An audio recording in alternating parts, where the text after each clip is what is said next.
A 300-mile run, all for a good cause. I'm not kidding you. That's what 3 runners did. I want to bring in these guys. So we've got Mike there with the glasses on. We've got Ben. He's got his hat backwards. And we've got Austin, who the cause honored right there in the white shirt. You guys, thank you so much for being on the show.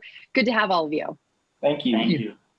So, Mike, I want to start with you. Talk to us about the Brawl, what you're calling the run, and why you guys did it. So in the ultra running world, there's a bunch of races out there. And here in Utah, there's 2 iconic 100-mile races called the Wasatch 100 and the Bear 100. Mm-hmm. And the Brawl is basically a 300-mile route connecting the 2 races together, running both Wasatch and Bear, and then the connector route. So the connector route ended up being 300 miles, running the Bear 100, the Wasatch 100, and the connector. Wow, that is insane. And Mike, we've talked to you before on this show because you have done some intensive runs before. Glad to have you back. Ben, I want to talk to you, and you're going to bring in Austin as well. You guys ran this race last week, but then you decided to make it an important cause. Yeah. So we've always tied some our runs into doing a good cause. And so 2 years ago, I met Austin. We ran on a Ragnar relay team for a organization called NeuroWorks, which is based in Sandy and helps people that receive neurological or spinal cord injuries. And he ran with me on this Ragnar team in support of NeuroWorks. And then just last year, he was training for his first Ironman and was hit by a car and now a paraplegic.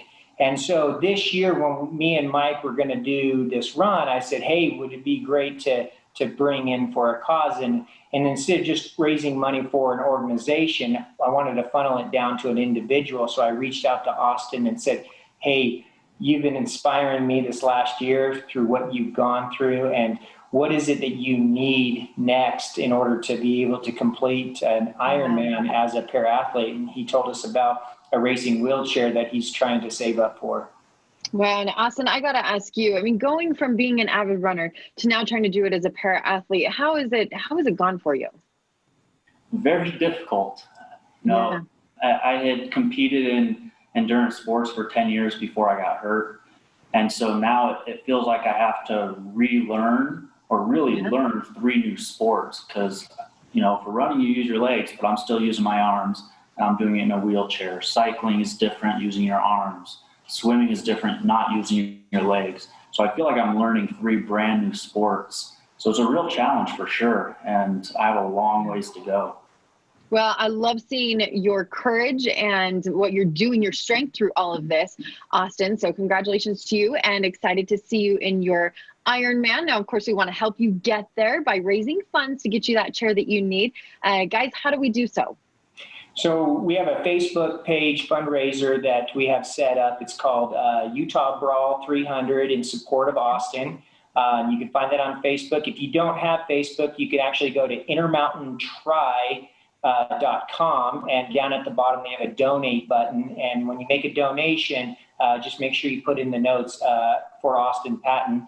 And we're saving money for that wheelchair and to be able to get him the coaching that he needs to become a para-athlete.